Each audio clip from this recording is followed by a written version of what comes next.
Capítulo XIV de la corte de Carlos IV. De dominio público. Al día siguiente se reunieron a comer en casa de Amaranta, Lesbia, el diplomático y su digna hermana.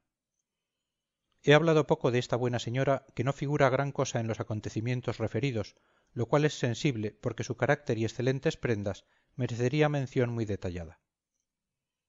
La marquesa era una dama de avanzada edad, mujer orgullosa, de modestas costumbres, española rancia por los cuatro costados, de carácter franco y sin artificios, muy natural, muy caritativa, enemiga de trapisondas y aventuras, muy cariñosa para todo el mundo. En fin, era la honra de su clase. Su lado flaco consistía en creer que su hermano tenía mucho talento. Aunque era modesta en su trato privado, gustaba de dar grandes fiestas, prefiriendo las representaciones dramáticas a que tenía mucha afición. Su teatro era el primero de la corte, y para la representación de Otelo había gastado considerables sumas. Protegía y trataba a los cómicos, pero siempre a mucha distancia. También estaba convidado a comer aquel día con mi ama el señor don Juan de Mañara, pero cuando fui a llevarle la invitación, contestó excusándose por tocarle entrar de guardia a la misma hora. Y a propósito del Pisaverde, no debo pasar en silencio la circunstancia de que le vi por la mañana en compañía de Lesbia, ambos en traje que parecía indicar regresaban de uno de esos crepusculares y campestres paseos siempre anhelados por los amantes.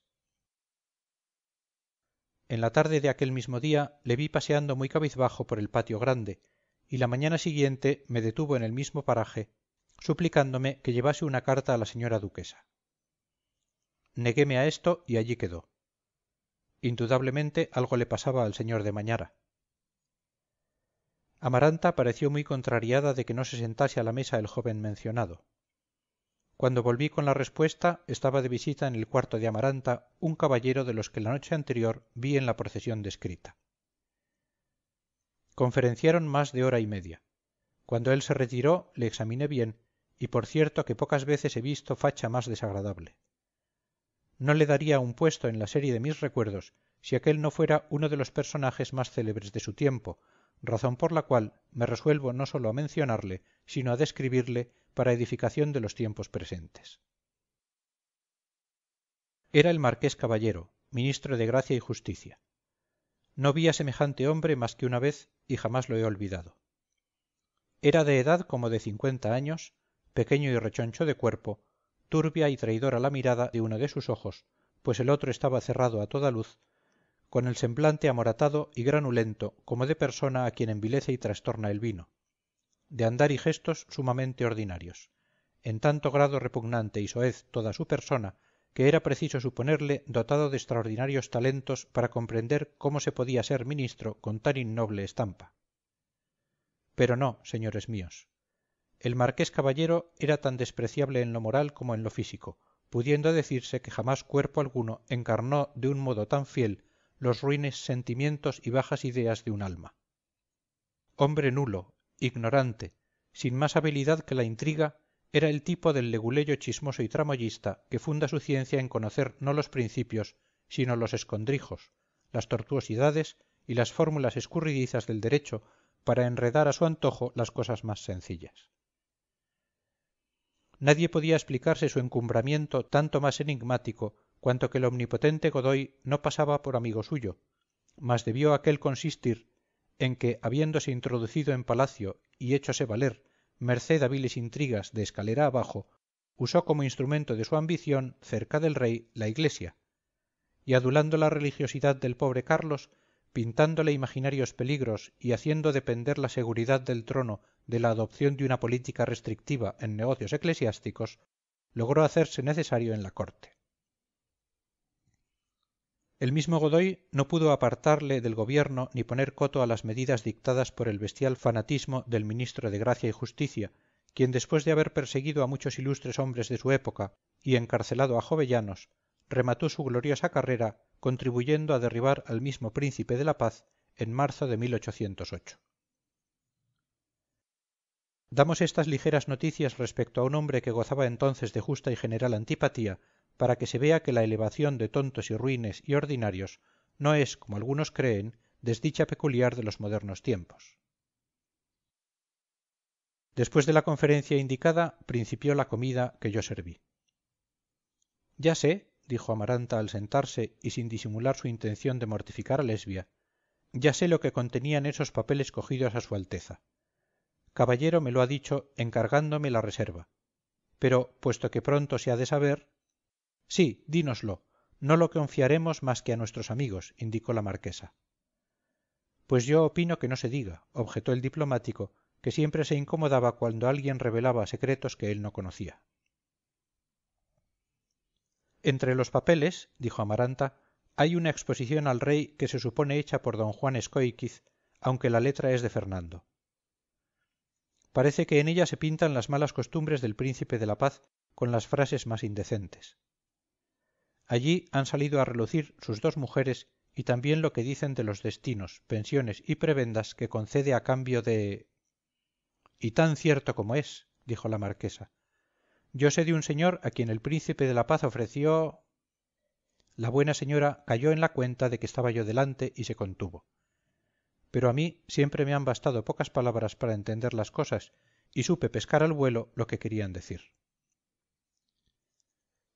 En esa exposición, continuó la duquesa, ponen a la pobre Tudó de vuelta y media y aconsejan al rey que la cierre en un castillo. Por último, se pretende que el de la paz sea destituido, embargados todos sus bienes, y que desde el mismo momento no se separe el príncipe heredero del lado de su padre. Todo eso está muy puesto en razón, dijo la marquesa, asombrada de cómo concordaban las ideas de los conjurados con sus propias ideas. Aunque me guardaré muy bien de decirlo fuera de aquí. Pues aquí no temo decirlo, continuó Amaranta. Caballero no guarda muy bien el secreto. Sé que se lo ha dicho ya a varias personas. Otro de los papeles es graciosísimo y parece un sainete, pues todo él está en diálogo y se creería que lo han escrito para representarlo en el teatro. Cada uno de los personajes que hablan tiene allí nombre supuesto, así es que el príncipe se llama don Agustín, la reina doña Felipa, el rey don Diego, Godoy don Nuño, y la princesa, con quien dicen ha tratado de casar al heredero, es una tal doña Petra. ¿Y qué objeto tiene esa comedia? Es un proyecto de conversación con la reina, y suponiendo las observaciones que ésta ha de hacer, se le responde a todo según un plan combinado para convencerla de las picardías del príncipe de la paz. También aquí abundan las frases soeces y por último el don Agustín parece que se niega redondamente a casarse con doña Petra, la cuñada del ministro y hermana del cardenal y de la de Chinchón.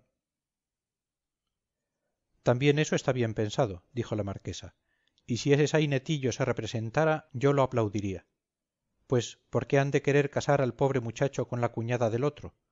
¿No es mejor que le busquen mujer en cualquiera de las familias reinantes, que a buen seguro todas ellas se darían con un canto en los pechos por entroncar con nuestros reyes, casando a cualquiera de sus mozuelas con semejante príncipe?